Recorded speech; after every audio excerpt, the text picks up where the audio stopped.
We recently saw that a lot of the data mined stuff was showing pointy ears on humans. We also saw an Arathi with a very interesting last name. Yes, Lothar had pointy ears as well. So we have a Lothar, or somebody carrying the last name of Lothar. How she's related to Anduin, we have no idea yet, but she had pointy ears.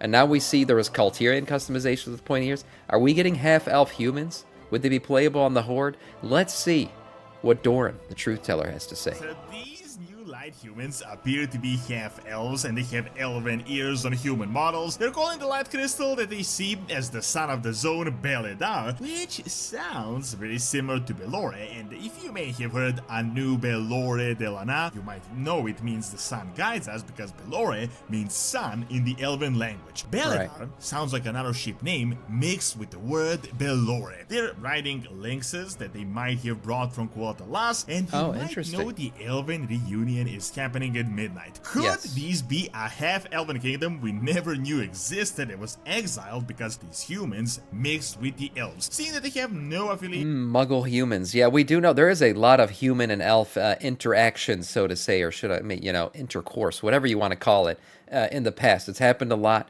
We know that, what's his name? Lothar or whatever. He's the son of Illyria, right? And yeah, he's a half-elf, half-human. Right, so that's happened a lot in the past. Sylvanas, obviously, she had her thing with the biggest simp in the game ever. He was a human as well. So there's lots of human-elf interaction in the past, but we haven't seen an entire race of them, so this would be interesting. With the Alliance whatsoever, could he eventually join the Horde and even Nathanos. I know, sounds super crazy, but if I told you stone dwarves would be playable for the Horde half a year back, you would think that is crazy as well. Who even are these half-elves? If you guys want to buy Total War, Elder Scrolls, or any other game, you can get them at great prices with my Gamivo link. You can also get anything warcraft related, gift cards, and software, and all below market prices. Best of all, if you add my code DORAN, you can get an even bigger discount, so make sure to check out my link in the description and get some amazing deals with Gamivo. Do it. I've talked about these guys multiple times by now, and they seem to be one of the most exciting storylines of the new expansion that we're going to see throughout the entire World Soul Saga. Really advanced human civilization that we never heard about, with their own version of the light and their own technology, but also connected to the history that we are very well aware of. However, now that the alpha has started a little while back, we got about 10 different hints so far, completely new hints that make this even more interesting, and that created some really interesting implications as well as a very likely potential setup for Midnight. Keep in mind, at the time of this video, the alpha started about 2 weeks ago. They're only opening one zone at a time, and the Arathi zone Hallowfall is one of the lowest most layers of Khazad-dûr. Hallowfall is the third zone. We haven't seen this one in alpha just yet, but is the one in terms of lore that I'm the most interested by far. Not just because of these whatever half-elf humans. I'm still not sure if all of them are half-elf. We saw that one model, but we have to wait and see if all of them are this way. But it's their use of the light, this flaming light, that's the most interesting to me. I want more lore. I want to find out what this is all about. I feel like Anduin's going to refine his light in this zone. So this stuff is all very interesting. So it will take a little bit more time to actually get a storyline that will answer a lot of these questions. But of course, we did data mine new models, we data mine voice lines, we data mine conversations, names and such that already reveal quite a bit of information. I've said this in multiple videos, but these Arathi humans are an expedition of an undiscovered human kingdom that split prior to the 7 human kingdoms that we're all well aware of. Now check this out. I'm going to give you a I think I saw that Mr. GM broke into Hallowfall. Yes, it's not ready to be tested yet, but I think he did find a back way in. I did see a video about him breaking into a different zone. Little bit more lore context on them, but not just for the sake of the lore and the history, but because there are a few key moments that happened here in the past that explain what is even going on in the alpha. So 2 interesting things have been discovered in the alpha itself. They seem to be half-elves mostly, which is the first time we had even seen this in the game. Don't get me wrong, half-elves exist. We know many characters are half-elves, and because they just added the half-elven ears to them, they're also making this a customization that is playable as well. However, it seems like a lot of these people are actual half-elves. It can't be confirmed yet, as you're yet to discover Hallowfall and really examine all the models up close, but we have what appears to be their leader, and that is Therin Lothar. You can clearly see that she has half-elven ears. Now, this leads us to even more implications. It appears that their mount, what they're riding, are lynxes, which if you play DBC, you might know this is like the main mob of Quartalas, and they're highly linked with the elves. Of course, we don't know what the That's true. I completely forgot. They are the main mobs in the zone for Quel'Thalas. So yeah, you wondered, are they riding these things because they came from that zone? And now these are Arathi humans, so you would think they came from the Arathi Highlands. But it's where did they get all these lynxes from? That is interesting. Is whether they're actually native. Yeah, but it is... and by the way, Eodin, I think you're right. I don't think she's the leader. I think Doran was just was saying that, but I don't think there's any indication yet that she's a leader. I'm sure she's important to them, but a leader, I'm not completely sure about that yet. When humans brought the lynxes from Quel'Thalas and then brought it to this expedition, and that they're not in fact native to the zone. However, here comes the real mind twister. Like, this is super interesting. So the crystal we speculated about, we got a bit more info in the alpha. Not entirely clear, of course. Right. You can check out my video and a detailed account of everything we know, but by all accounts so far, it is called Beledar, which is, of course, insanely similar to the name of Draenei. Can I just get some damn credit? I cracked this code like freaking months ago. I don't know when the video was posted or like what the date is on it, but I literally showed this image and said, guys, I think it's a crashed Naru ship. Remove all this Naru shit and literally just look at the crystal, and that's what it looks like. Come on, falling star. I talked about this shit a long time ago. You know, Sam might be right sometimes. Let's just similar use to that the as name proof. of Draenei ships and Naru ships in the past: Vindikar, Genedar, Exodar, Zenedar. However, this is not the point. It appears that the humans gave the name Beledar to the ship. Now check this out. The humans refer to the crystal as the sun. It quite literally functions as the sun in this underground zone. Does the name Beledar sound oddly similar to something you heard before, and that is Belore? You must have clicked the blood elf a couple of times that said Anu Belore de la Na, which means... Damn, he's kind of right, actually. I know Doran does a lot of stretches, but yeah, Belore means sun, and they're calling it Beledar.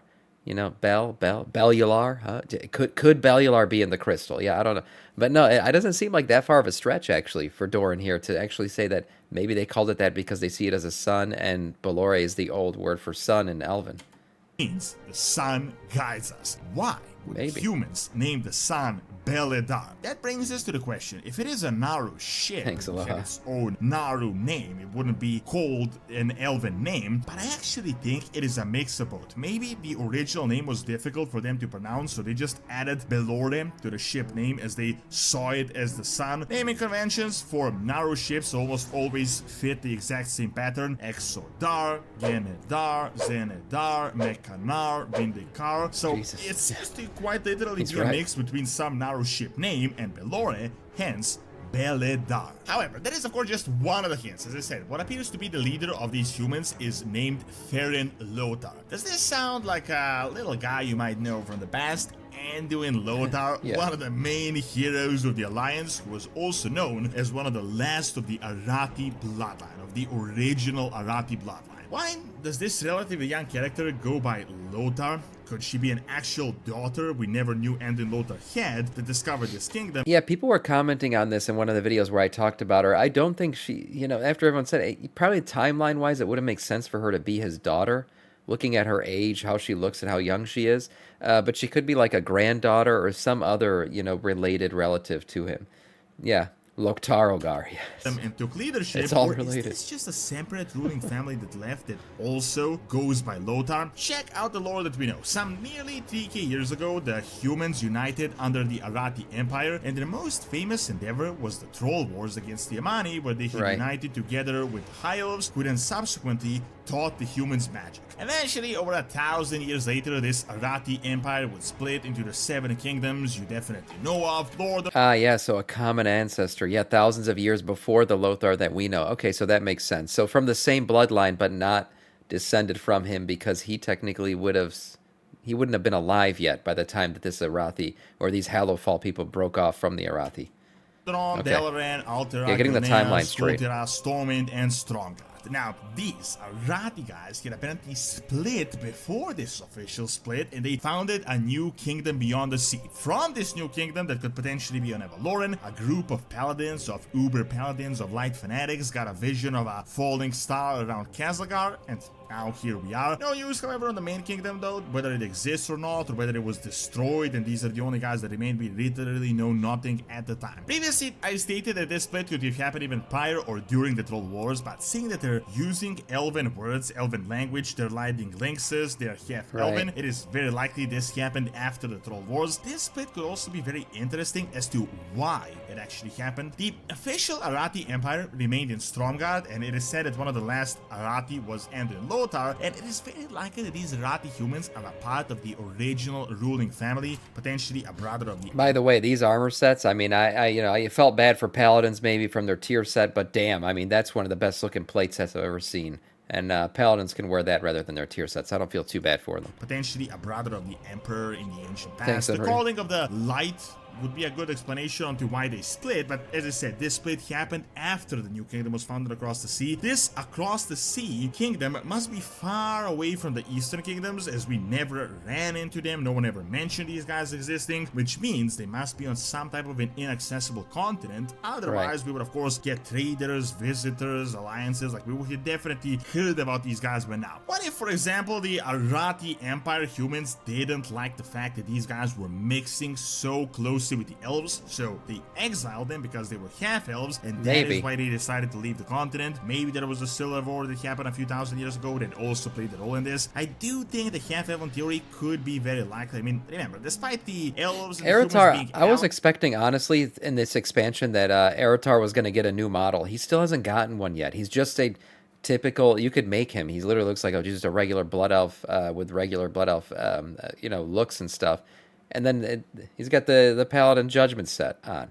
I wonder when we're going to get a new model for him, because I feel like he's going to be important going forward at some point. Despite the elves and the humans being allies, anti-elven sentiment wasn't exactly non-existent with the humans. I mean, you must remember Gyarados from Warcraft 3. Now, if this really is the case, this immediately implies they're going to have a significant role in Midnight. We all know that the theme of Midnight is going to be an elven reunion, which will be happening in Silvermoon with a revamped Qualtelas. Well, if these guys are half elves, that means they're going to join in on that elven reunion, and maybe not even just these light guys, we might find the Mother Kingdom on Evaloran. Furthermore, I somehow feel like this is going to be so related because of the Crystal Belladar, the Naru and all, and we know that the Void Invasion will be happening through the Sunwell that also contains a Naru essence. I somehow feel like these half-elven paladins going to Silvermoon together with Illyria could play a role in the start of the Void Invasion. I know, this is a little bit out there. We might be getting these guys playable for the Horde if they join in on the Silvermoon reunion. You need to keep it. There have been a lot of rumors before, prior to this, that humans, we could have Horde humans, and there's been talks about it before. Maybe this is how they do it.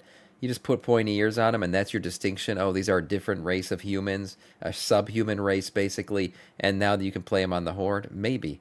I'd honestly prefer to, humans to just stay on the Horde. I don't want orcs on the Alliance either. I just feel like there's some races that are so ingrained in their faction that maybe they should stay as is.